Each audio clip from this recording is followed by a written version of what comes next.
Okay, so today we're looking at using the graphing calculator to graph binomial distributions.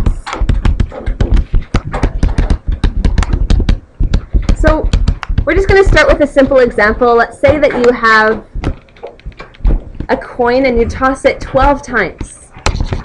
We want to find out what's the chance that you get, say, 6 heads. So we're going to say that x is the number of heads.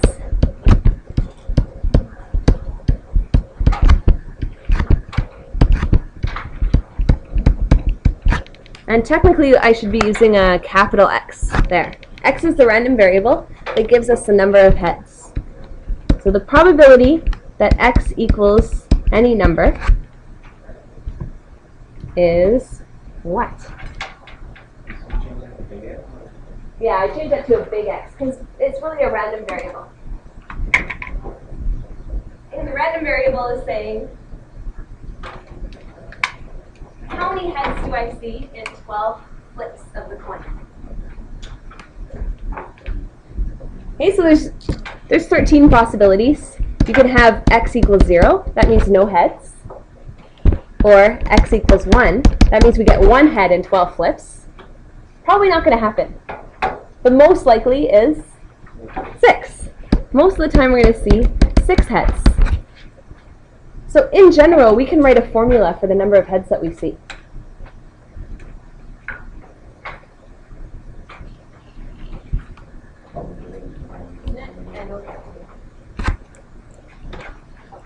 That would be how many heads that's the expected value.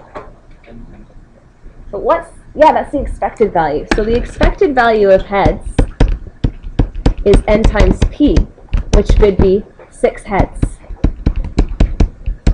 But what's the probability that we get 6 heads? Is that going to happen 100% of the time? No. But to find the probability, we can use the choose formula from last class. N choose r, p to the r, q to the n minus r.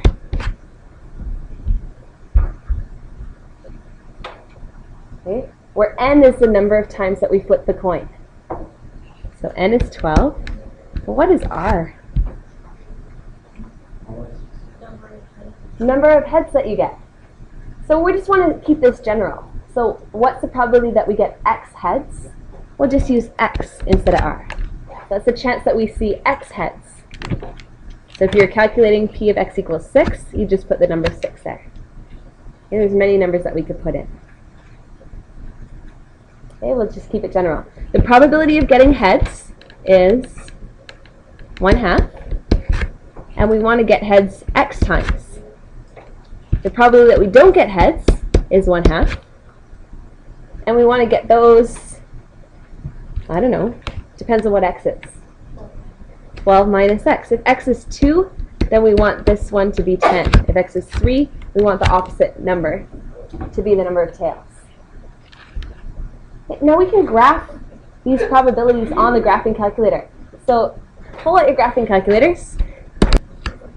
Okay, so on your graphing calculators, to do statistics, we can go to the list menu.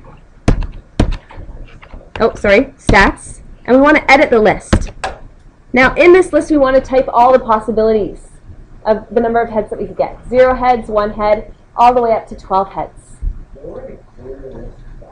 Is there a way to clear list fast? Yes. You go to your stat menu and you choose clear list, number 4, and then you type the name of the list. So if you want to clear list 1, then you can do that. Yeah.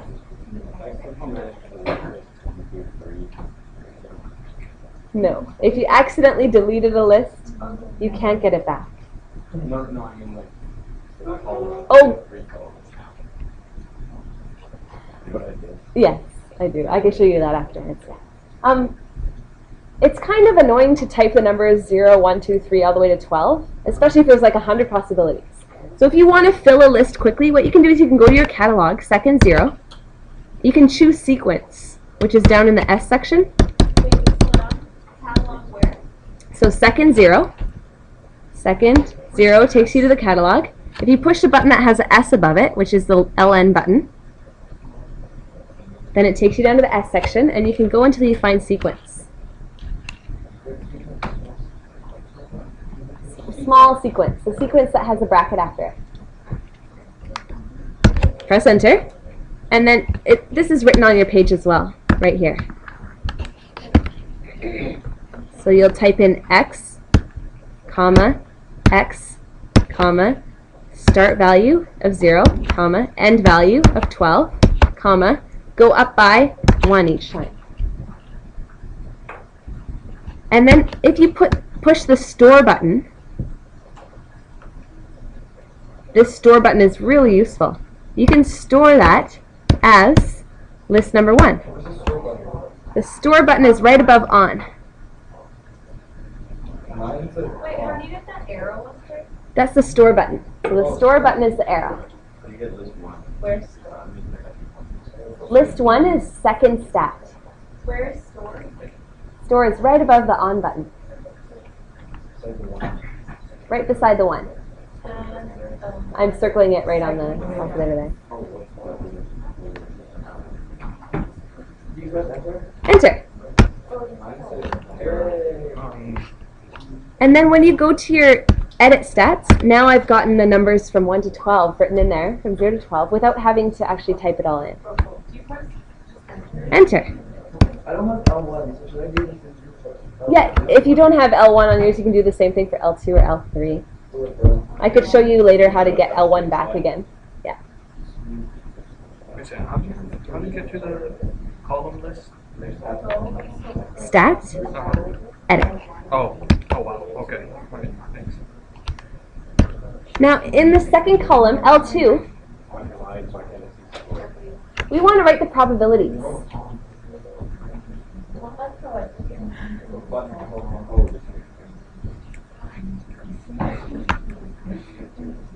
So you can do this with a string.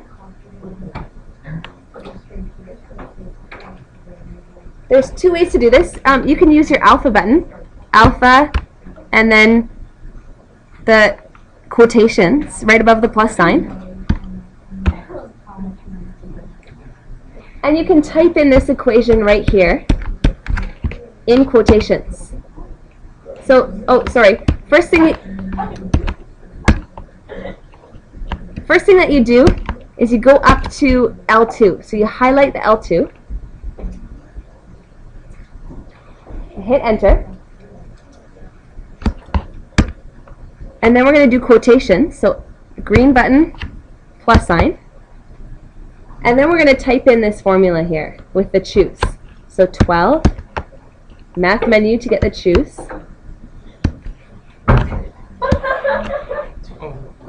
Could we use binomial? Yeah, if you want me to go back and do it again, I can totally do it again.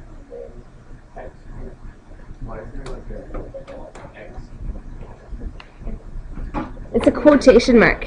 So let me clear that and do that again. So we'll go highlight the L2 and hit enter. Hit alpha plus to get a quotation mark. Alpha plus. Yes. Yeah, end quotation as well. And we're going to type in the formula part by part. So the number 12. Then you go to your math menu. Choose the choose portion.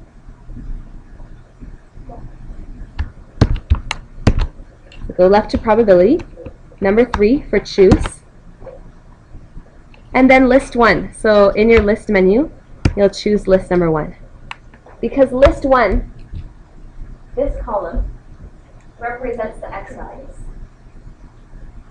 So L1 represents the x values. So we'll put L1 instead of x.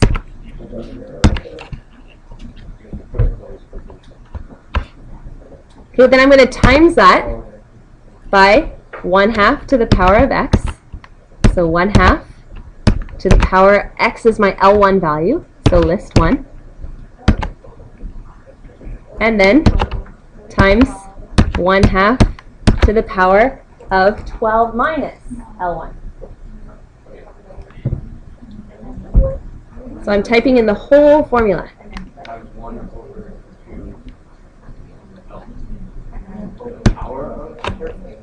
To the power of L1. I'll write this again on the bottom. That's it. Enter. Oh, I got it. I got it. So I'll write down here exactly what you need to type in so that you can see it all at once. Okay.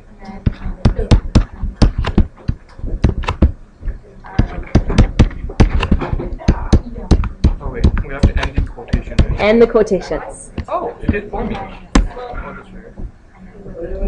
Could we use So there's a second way that you could fill in the list too, and that's by using the binomial PDF. So if you go to your catalog, choose B, go down to binomial PDF. If you type in the number of trials and the probability without the third item, without saying how many heads you're looking for, it'll give you the list of all the possibilities. So it gives you for 0 heads, 1 head, 2 heads, all the probabilities.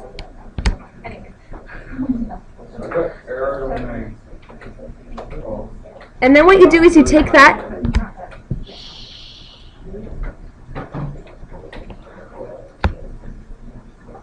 value and store it as your second list. Oh. I'll do it slowly again. Okay, so you go to your catalog. That is so much easier. I got different. Emilio, Marissa. Okay, so I'll go through that one more time. We're going to go to the catalog, second 0. Push the apps button to jump down to the B section. Choose binomial PDF. And then you're typing in N and P, but not the X value. So not how many things you want. That's going to give you a list of all the different probabilities. Then you're going to store that as your L2. So you're going to hit the store button, which is right beside the 1, store. And then go to your list menu, second stat, and choose list number 2, or list number 3 if you were, if you stored something else in list number 2. And that stores all those values in list number 2. How do you, after you store, how do you get, what do you do? Oh, recall. Now, if you go to your graph, we can actually graph these probabilities. So this is where it gets really useful. You go second stat plot. So second y equals. Push the yellow button and then y equals. And we're going to hit enter on this first one.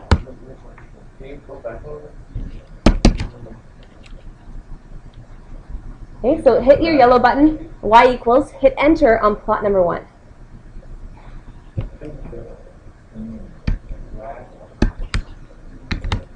And now we can choose, we're going to turn it on, so hit enter on the on. And now we can choose all sorts of ways to graph it, either as a dot graph, connecting the dots, a histogram, box and whisker plots. It's all there. So you can do box and whisker plots on your calculator. So we're going to choose histogram. So you go second, y equals, enter, enter. Okay, hit enter on the histogram.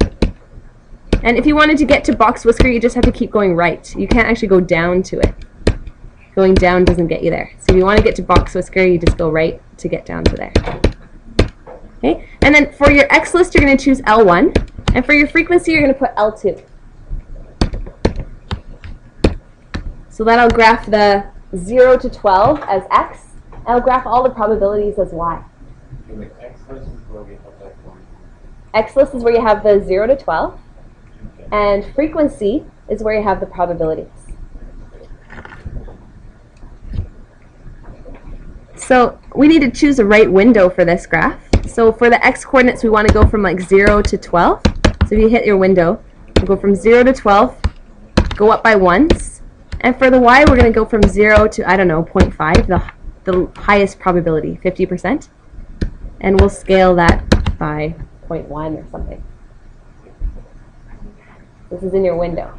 We want the X's to go from 0 to 12, and the probability should be between 0 and 1. When you graph that, Whoa. Sure. Oh, and of course I've got other graphs going on there. I'll turn those off in a second. So you can sketch that histogram on your page. The minimum probability is 0. The max is 50%.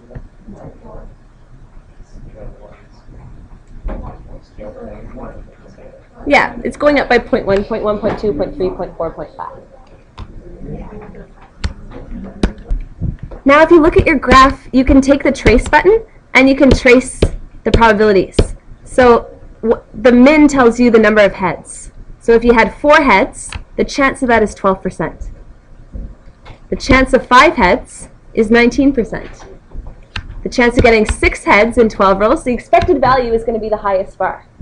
The expected value of 6 heads is 23%.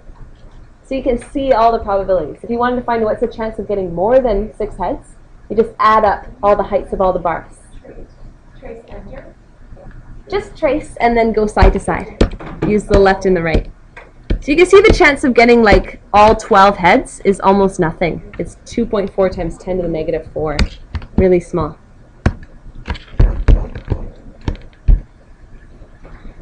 So we'll do one more example.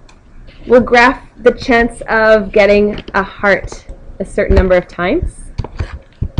So we'll do L1 and L2. We'll go from 0 to 20 hearts. And then in L2, we'll put the probabilities. And we'll see what the graph looks like. So see if you can apply what you learned in the first one to graph the binomial for the second example. And I'll come around and give you some suggestions. Okay, so in order to get these values in, what you can do is you can take the sequence. So second catalog, push the T button, or sorry, S, going down to the sequences. And we want to put a sequence for X, where X goes from 0 to 20. And up by 1. Yeah, this is in the notes. And then we're going to store that as the list 1 value. Okay, so in the notes, that's right over here. I'll highlight it.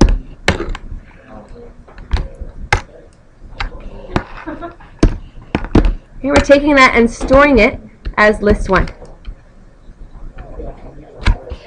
Instead of having to type all the numbers. For the second part, I'm going to use the binomial. So second catalog, going down to the B section, binomial PDF. Out of 20 tries, I have a 1 in 4 chance of getting a heart. That'll give me a list of all the probabilities. Then I'm going to store that as list 2. So that'll store from 0.003 all the way to 0.003 again. Oops. So 0.02. Actually, I don't think the last one's 0.003. Whatever it happens to be. Okay. Now to graph this, I'm using the same. I go to the stat plot, second stat plot, hit enter to turn it on, choose the histogram, put my L1s for my x coordinates and my L2s for my y coordinates. Now for the window, I want to go from the smallest x to the biggest x, and from the smallest y to the biggest y. I think it's like 25% or less. This will give me a nice graph.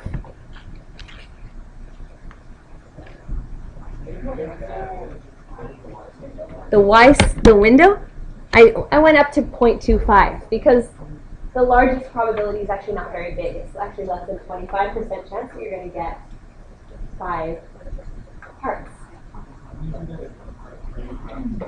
You push the graph button.